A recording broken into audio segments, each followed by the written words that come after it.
I don't want to toot my own. I can draw. I used to draw all my teammates. Just say we joking on each other. So you say something about me, motherfucker, this, that, and the third, blah, blah, blah. And I say, okay, I'm gonna draw your ass. And then I will go draw you and then have everybody down laughing about me. Man, it's an ugly motherfucker. Being a cartoonist, all you doing is exaggerating somebody's features. I should have gave him some hair. Ain't got no eyeball. There you go. But that's with chalk though. I get busy with a pen or a pencil.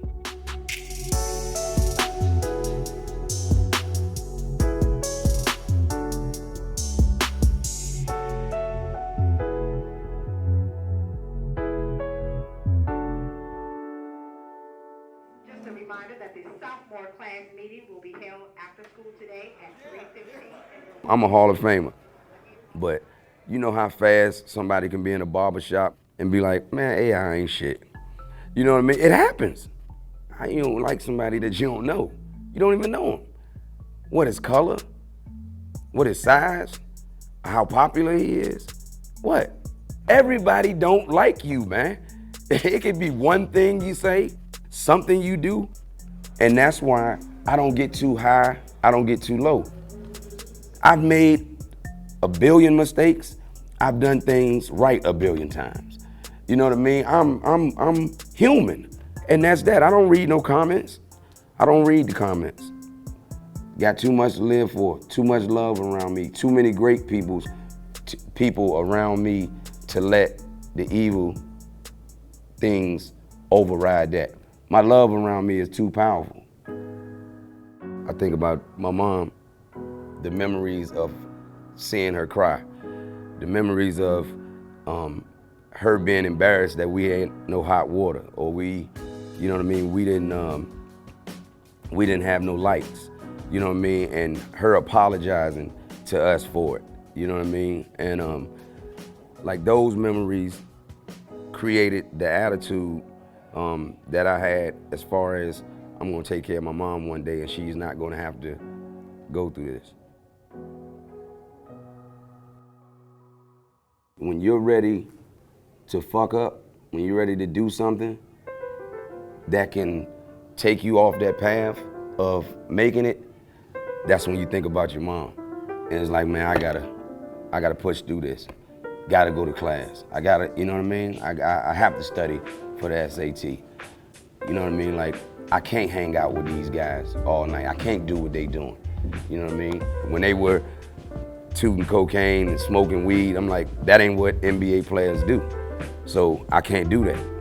Hit this AI, hit this AI. No, sir, I'm going to the NBA.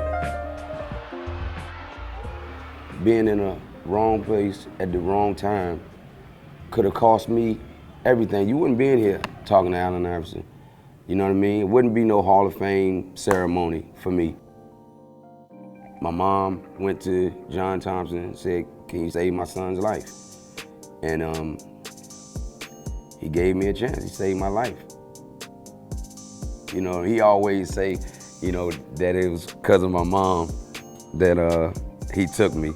But it had to have something to do with the talent level. It had to. It had to. I remember first time I went in there, we was in the weight room, and I had to pass the football field to get to the gym. And I used to pass the field and used to cry because like football was my first love. I wanted to go to Notre Dame and play football and basketball. I used to walk past the football field and used to cry. So I'm thinking like, damn, I'm gonna ask coach, can I play football? I don't think on camera we can say what he said to me, but I got the message that I would never go ask him to play football again. I always cared about what he thought. You know what I mean? I always wanted to prove to him with all my baggage that coming in, I wasn't a bad apple. You know what I mean? And he was so overprotective of me because he knew, you know, like people would do crazy stuff. Like I remember we had a game against Villanova And I came out on the court, and it was 4 guys standing in the stands, and they all had on handcuffs and chains and orange suits. And the sign that they were holding up said Allen Iverson, the next MJ, and had MJ crossed out and then had OJ under. And I remember Coach, he took us all off the floor. Said, if you don't get them people out of here, you know what I mean, we forfeiting the game. And that's how he was with me. You know what I mean? So that man saved my life, but he did a whole lot for me as far as teaching me the game, to be able to be polished enough to play with the best in the world.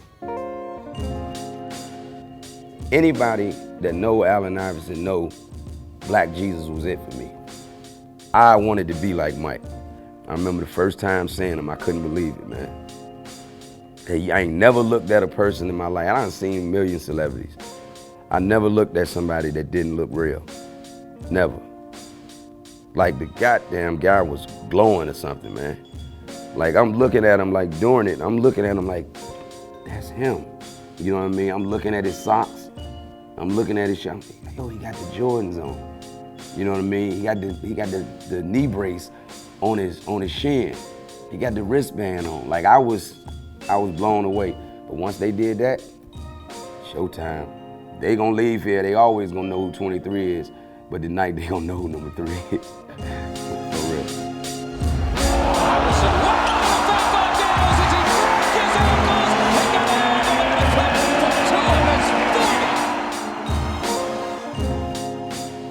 I got a story I tell people all the time. Mike, it was his last AllStar game.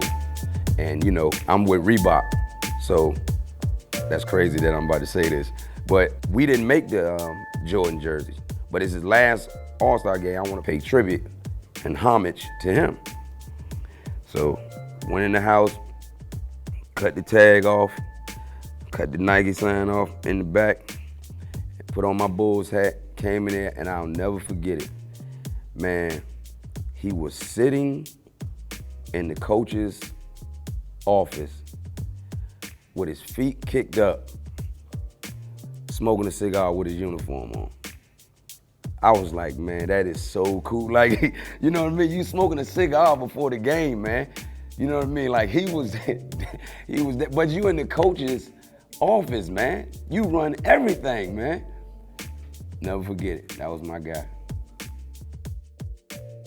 I was just a certified sneakerhead, man. I mean, real bad with it. And once I signed with Reebok, they were all in. Like everything that I wanted, you know what I mean? And then the coaches just started, they just gravitated. Michael Jordan shoe first, Allen Iverson second. And it went like that for years and years and years. They gave me all the input. Like the questions, the first shoe. Like they didn't have the red and blue tips and stuff like that at first. Like I added that. And it was like, all right, we'll get it done. And it was just a great relationship. They didn't try to change me for nothing. They made all of the clothes, everything, Allen Iverson style. I had input on everything. My thing was I dressed like the guys from my neighborhood. You know what I mean? Like I wouldn't wear a suit to a basketball game. I never wore a suit to the park.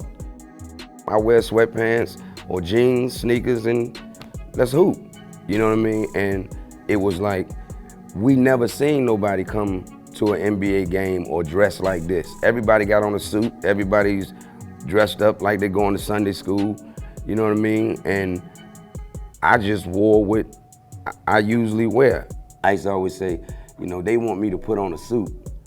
And the outfit that I got on right now costs way more than the suits that these guys wear. Before I started dressing like that, these guys weren't doing it. They made a dress code for me looking like I look because everybody started dressing like me. I couldn't believe that they were making a big fuss about the whole thing. Like, I really couldn't believe it. Once they seen everybody do it, guys sitting on the bench with do-rags and hats cocked to the side and mink coats and Timberland boots and Jabot jeans and tattoos from head to toe, and big old chains and diamond watches and stuff like that. Like, hold on, hold. So you want to market the guy, but not who he is. You don't want him to look like what he looked like. You want him to look like somebody else. So what's wrong with Brawn Jane? He grew up off Allen Iverson. He walk around, tattoos everywhere. Got his headband on his sleeve and was dressing like whatever he wanted to dress like. He's the most popular basketball player in the whole world, and he's no threat to nobody. But look at the way he looked. I took the ass whipping for guys to be who they really are. I like responsibility. I like being the person. Let me do it. Let me stand out front. Let me take the hit for it. Let me be the star of the team. All right, let me be the franchise player. And when we're not doing well, I'll take the blame. You know what I mean? So that's been my life. That's who I am. I got 5 kids, man, and a girl to take care of. Mama, dad, sister, uncle, aunt, cousin, friend. You know what I mean? I have to be the backbone of our extended family. I have to be that. You know what I mean? And I'm glad that the people chose me, that I love, chose me to be that guy. Living where I came up at, when you get older, you realize, like, damn, this is where I come from. I can come back and show them, like, living proof, like real flesh, that this guy is from where you guys from. So I really feel like there's no excuse for you to not think that you can do it. Why not? And that's anything. I ain't talking about no basketball player, football player, baseball player. I'm talking about, we already had a black president when we never thought that that would happen. But he believed it. Somebody said that he could do that. You know, just like my mom said I could be an NBA basketball player, when all the guys from my neighborhood was like, you crazy.